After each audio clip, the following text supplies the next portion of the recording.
Et hello les amis, je vous retrouve pour une nouvelle vidéo sur le football français et la Ligue 2. Et je vais vous présenter le match Guingamp contre Laval. C'est un match qui a lieu ce vendredi 17 mai 2024 à 20h45 pour le compte de la 38e et dernière journée du championnat de France de football de Ligue 2 saison 2023-2024. Alors Guingamp c'est le 8e du classement qui reçoit Laval le 7e. Donc dans cette vidéo on va revenir sur le classement de la Ligue 2 avec les stats des deux équipes.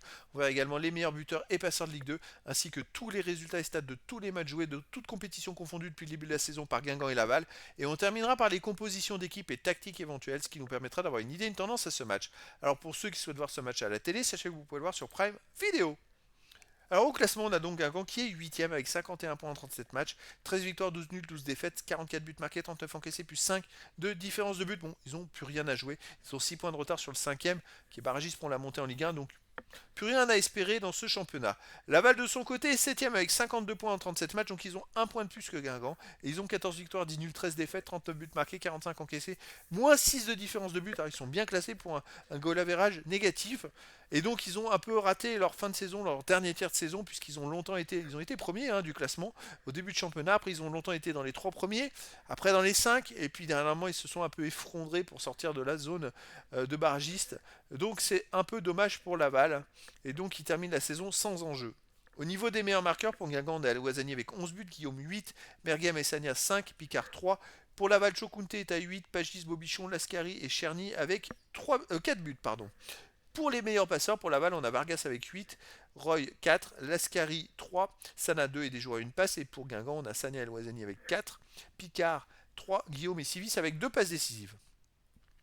Les résultats, toutes compétitions confondues cette saison, Guingamp c'est 42 matchs joués, 14 victoires, 14 nuls, 14 défaites, 49 buts marqués, 46 encaissés, plus 3 de différence de but. Bon, il y a eu des hauts et des bas, mais c'est vrai que là il reste sur 2 matchs de suite sans victoire avec une défaite et un nul. La défaite contre le Paris FC qui est dans les 5 premiers et donc qui a condamné Guingamp à ne pouvoir plus espérer finir dans les 5 premiers et ne plus être dans les barrages. Mais voilà, ils ont eu du mal à avoir de la régularité, d'enchaîner des victoires. Ça a été un peu tardif, on va dire, entre la 27e et la 32e journée. Ça a été tardif pour arriver dans les 5 premiers. Voilà, ils se sont réveillés un peu tard. Laval de son côté, cette saison, 43 matchs joués, 19 victoires, 10 nuls, 14 défaites, 55 buts marqués, 48 encaissés, plus 7 de différence de but. Et comme je vous l'ai dit, vous voyez, il reste sur 2 défaites, avant une victoire et avant 5 défaites et un nul. C'est-à-dire que sur les 9 derniers matchs, en fait, ils ont fait une victoire, un nul et 7 défaites. Donc sur 27 points, ils en ont pris que 4. Avant, c'est à la 28e journée, je crois qu'ils étaient 3e avant cette dégringolade. C'est quand même une fin de saison très compliquée pour Laval qui a complètement raté ses 10 derniers matchs. C'est un truc de fou. C'est quand même dommage.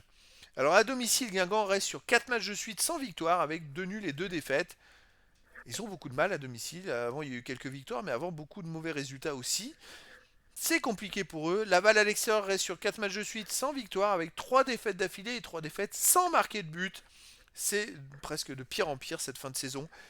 Ça devient. Alors je ne sais pas si c'est physique. Ils ont été loin en Coupe de France, ils ont été jusqu'en huitième de finale et après, ben, ça s'est un peu gâté, on va dire, au mois de mars. Est-ce qu'ils ont.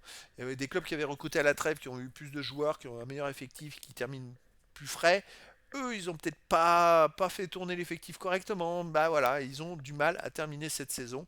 Il y a quand même du positif pour les saisons prochaines. Il va falloir voir s'ils sont capables de tenir une saison entière. Au niveau des compos d'équipe et tactique pour Guingamp, on aurait du 4-4-2 avec gardien Basilio. Défense Civis, Lemonnier, Roux, Vallier. Milieu de terrain Mergem, Louis Serre, Lobry, Picard. Attaquant Eloisani et Guillaume. Et pour Laval, on aurait du 5-4-1. Voilà, cette tactique 5-4-1, moi, elle me gêne beaucoup. J'en ai déjà parlé dans d'autres vidéos. J'ai l'impression qu'au début de saison, ils étaient beaucoup plus offensifs. Et depuis qu'ils sont passés en 5-4-1, c'est à partir du premier tiers, on va dire, premier tiers du championnat, ils ont perdu leur première place et derrière, ben, ça s'est moins bien placé. Et donc, ils jouent avec un gardien Samassa en défense Cherny, Dio, Tavares, Baldé, Vargas, milieu de terrain Pagis, Roy, Sana, Lascaré, attaquant Chokunte. Alors, je sais qu'en 5-4-1, ça se transforme avec les deux arrières, Vargas et Cherny, qui sont un peu des sortes d'ailiers.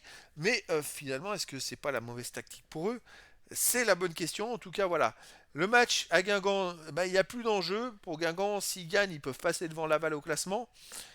Donc écoutez, je vous donne rendez-vous ce vendredi 17 mai 2024 à 20h45 pour le match de la 38e et dernière journée du championnat de France de football de Ligue 2 saison 2023-2024. Guingamp, le 8e du classement, reçoit la balle, le 7e. Voilà les amis, je vous dis à très bientôt pour une nouvelle vidéo.